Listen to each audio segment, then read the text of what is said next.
So now I'm going to start working up her neck, and I work up it for the same reason why I don't want to start up at the pole, is I want, if anything, for her to show me as low down on her neck as possible that there's discomfort up higher, so that I know to alter my approach.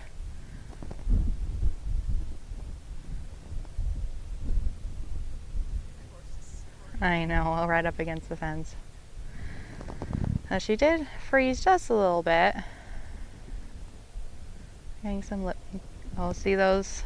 So those are a release, a type of release. One horse that I have, the one that was abandoned with me, the white one, she's had intermittent cinching problems for as long as I've known her, where she'll be fine for a while and then all of a sudden cinching is, you know, she's pinning her ears, trying to bite at you, so we don't ride her for a while until it gets better. And she had full side spasms and twitches like that. Good girl. In an odd spot right here, which is kind of on the midline that I go down, which is not where I would have thought. You know, usually cinching problems are up here or down underneath her stomach.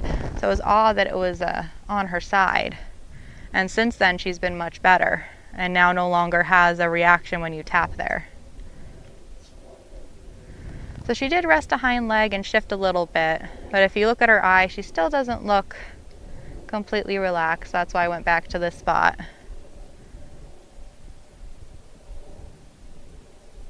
A little lip twitch there. A little more lip twitch. Good girl.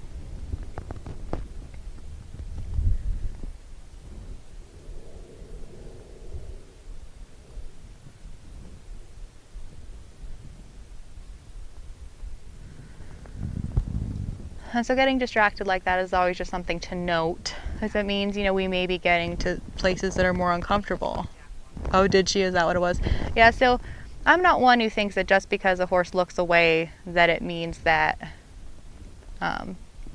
they're trying to avoid the situation. There are reasons they could look away, but it is just something to note if it becomes consistent as we're working through an area that there might be underlying tension there. I'm just going to stop there because she softened her eye just a little bit and did a lip twitch. Good girl. And now I am going to continue up and we'll, oh, she likes the rubbing there though. Yeah, good girl. And we'll see if, you know, we get increased concern or what. Good girl.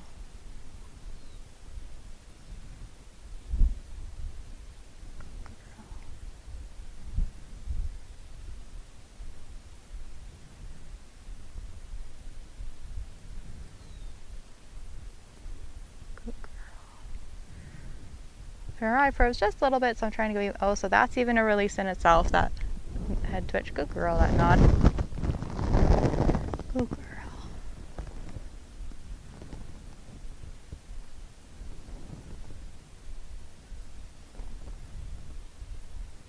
What's also nice about the dressage whip is when they look away like that, you can continue without having to move towards them much.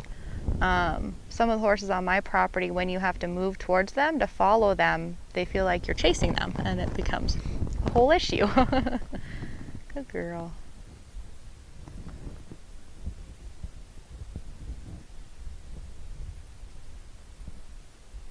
Good girl. So because the neck and the pole can be such a trouble area, you know, even just if she's remaining soft, I'm continuing and not going any harder. Good girl. A little bit there. Yeah, a little bit. Good girl. Good girl. It's okay. You're a good girl. Good girl. So I'm not going to keep tapping here because she released. I'm just rubbing it a little bit. Good girl. Very good girl. Good girl. Now I'm going to go ahead and give her a moment and then we'll switch to the other side. So my tendency is to do top line each side. And then if they're interested in continuing, midline and then bottom line. and switching back and forth between the sides. But I have, a couple horses on my property that just had so much going on where I only did those first spots down their back the first time, because they were just too uncomfortable. They couldn't, stand still. Go girl. Go girl. What do you think?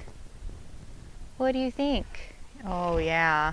And so this is why I give a break in between, is especially if they're comfortable enough to stand and comfortable enough to experience it, they might still not be comfortable enough to be releasing every time.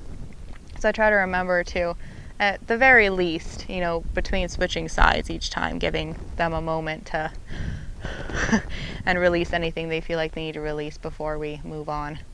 Otherwise, my assumption is that it could stack up, Good girl. Okay, sweetheart. Can we turn just a little bit? Good girl. Right there's perfect. Good girl. Now I try this side.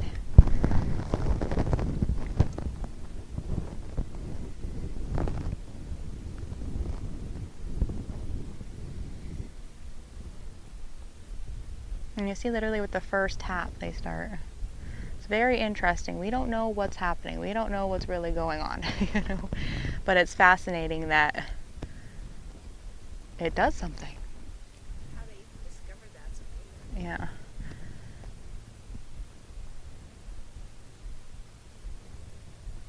And see her legs wiggling a little bit. Oh wow, that was a good one, huh? So at least in the way I do this, it's not necessarily trying to push them to the point where they're always licking and chewing, or even, pushing them to the point of laying down. It's keeping them as relaxed as possible as we move through it, and then just discovering the places where there are potential issues and noting them so that we can keep working on them, but under the horse's threshold.